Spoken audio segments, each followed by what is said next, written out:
E depois das 3 horas da manhã, eu muito angustiada, sem conseguir nem, meu Deus, descansar. Já tinha mais de 24 horas acordada. Eu recebo o pai de Lucas, o Popó ligou para mim e disse assim: o hospital ligou e a gente precisa ir lá agora. E aí nós fomos ao hospital, próximo às 4 horas da manhã. Já era mais ou menos às 4 horas da manhã. A esperança era que o médico dissesse assim: Lucas vai precisar fazer uma cirurgia de urgência. Mas a notícia não era essa. Quando nós chegamos ao hospital, eu não tive coragem de entrar nessa hora. A recepcionista perguntou se eu ia falar com o médico. Eu disse: eu vou pedir para alguém ir. E assim eu fiz. O pai dele já estava muito desesperado, chorava muito. Eu creio que já sentia, né, qual era a notícia. E naquele momento não precisou falar muito, né? Quando nós chegamos ao hospital, já ficou claro que a notícia não seria o que nós esperávamos. Nós recebemos a notícia de que tudo foi consumado. De que Lucas tinha partido para a casa do pai. Que Lucas voltou para de onde ele veio. Que Lucas tinha nascido para a eternidade.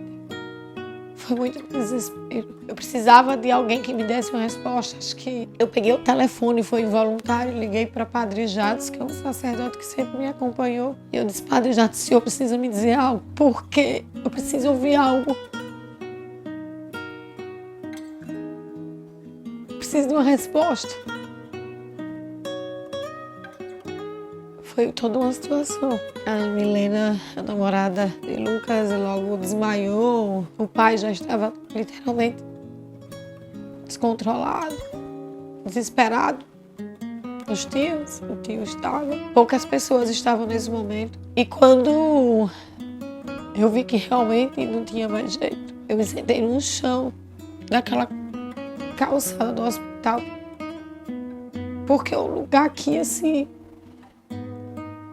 o chão não me cabia. Eu queria mesmo poder descer. Eu queria encontrar um lugar que não fosse aqui no mundo naquele momento, porque é indescritível, é inexplicável, insuportável. Mas eu tinha que seguir, porque meu calvário ainda não tinha acabado, né? Chegou meu irmão, minha cunhada, e as pessoas foram chegando. E eu tinha que voltar para Itabaiana para poder organizar o velório do meu filho.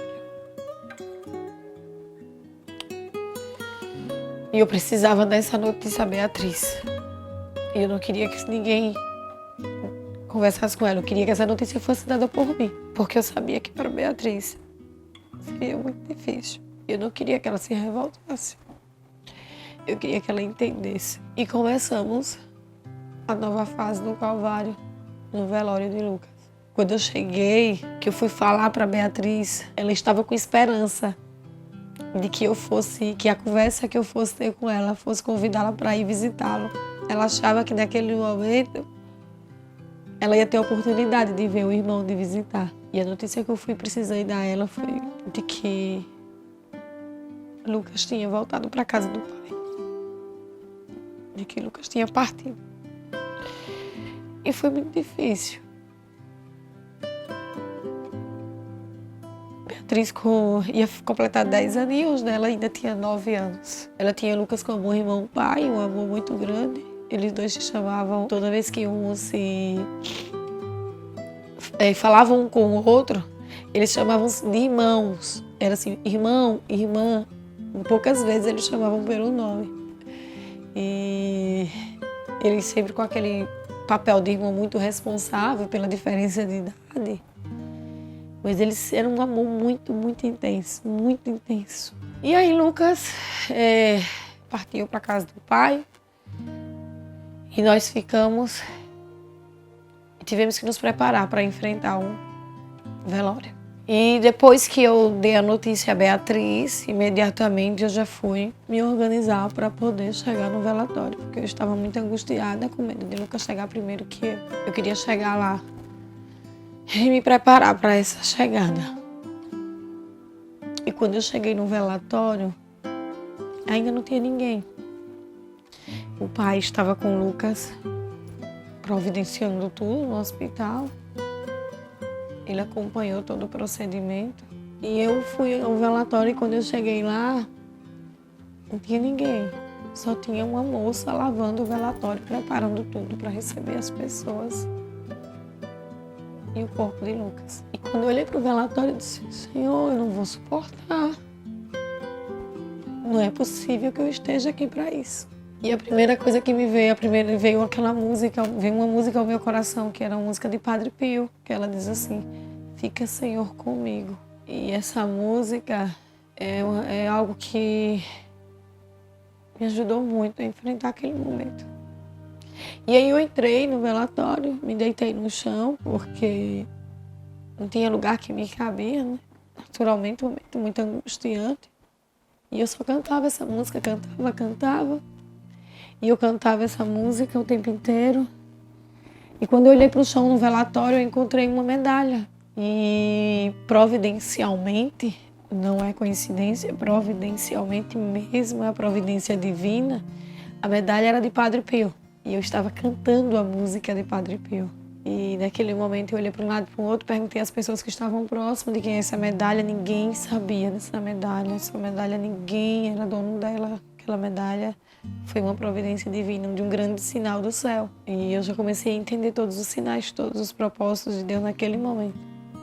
Padre Pio, ele é o grande intercessor das almas. E a frase de Padre Pio é amar, amar. A frase que mais marca a história de Padre Pio é o amor. E ele diz assim, amar, amar. É preciso amar, amar e nada mais. E quando eu vi aquele sinal, eu disse, meu Deus, meu filho já se encontra no céu. Eu sei, eu creio. Meu filho já está ao lado do Pai, meu filho já está nos braços de Nossa Senhora, eu tenho certeza. Já foi recebido e acolhido. Eu já sabia que ele já tinha se tornado um anjo que fazia parte do exército de Padre Pio. E naquele momento, já sabe aquele... Não um conforto de dor, não, é impossível. Mas um sinal de que Deus tinha um propósito diante de tudo isso. E vivemos todo aquele dia, foram momentos muito angustiantes, de muita dor, acompanhar o velório do meu filho. Outra música que me marcou muito durante o velório foi Cheiro de Rosas, porque quando eu olhei para aquele salão, ele estava repleto de flores. E eu sabia da presença de Nossa Senhora através daquelas rosas. Eu sabia que ali era um grande jardim do céu. E eu tive que enfrentar a dor de enterrar o meu filho. E de ter que dar as costas ali, deixar ele ali e vir para casa. As pessoas pediam muito para que eu tomasse remédio, para que eu... E eu sempre dizia assim, não, porque eu aprendi com Nossa Senhora. E eu preciso permanecer aqui nos pés da cruz até o fim.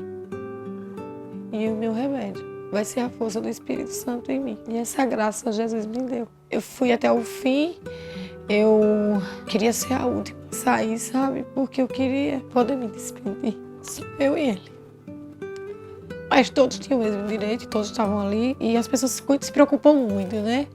Com o pai, com a mãe, com os familiares. Naturalmente as pessoas me pegaram e finalizou todo o enterro, todo aquele momento. E nós viemos para casa. No outro dia, ao amanhecer, a primeira coisa que eu fiz foi ir lá. Não pelo corpo, porque eu sabia que ali não era mais nada. Mas pelo desejo de mãe, de alguma forma me sentir próximo, né? Fiz minha oração, me despedi do jeito que eu queria. E a partir dali eu sabia que a minha conexão não era mais com algo da terra.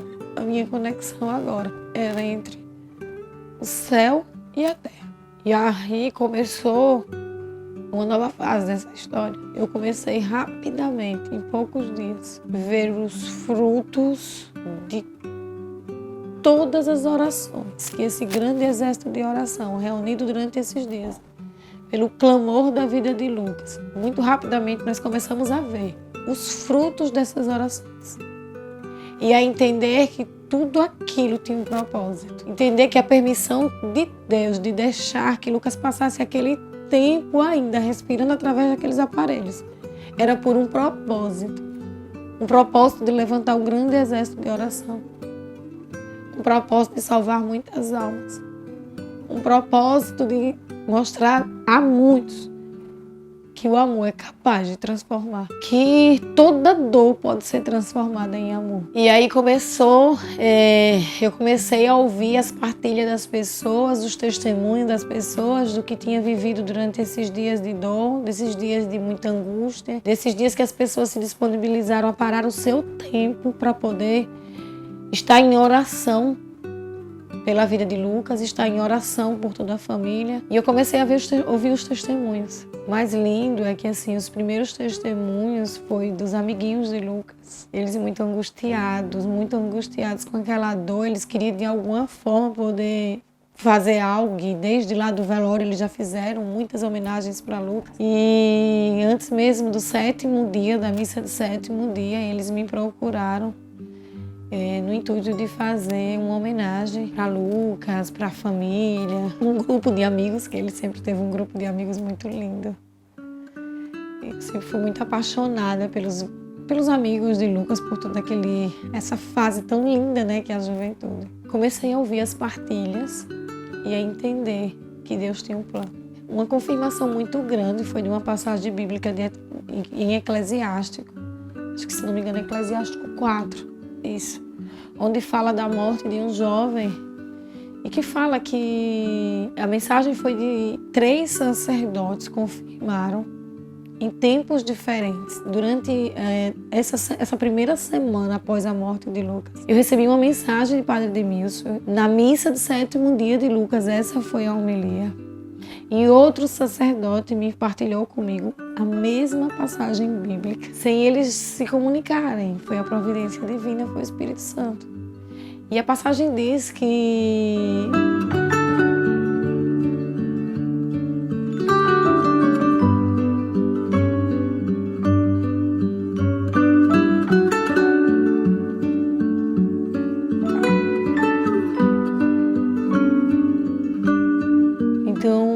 nessa passagem deixa muito claro que a misericórdia divina, que o amor de Deus tão grande pela história de Lucas, por toda essa história, esse legado de amor que o meu filho deixou na terra, Deus entendeu que esse legado de amor, esse menino que levava harmonia por onde passava, podia dar muitos frutos no céu. E na missa do 7º dia de Lucas, as mensagens foram muito claras, através de passagens bíblicas, de passagens do Diário de Santa Faustina, de partilhas das pessoas.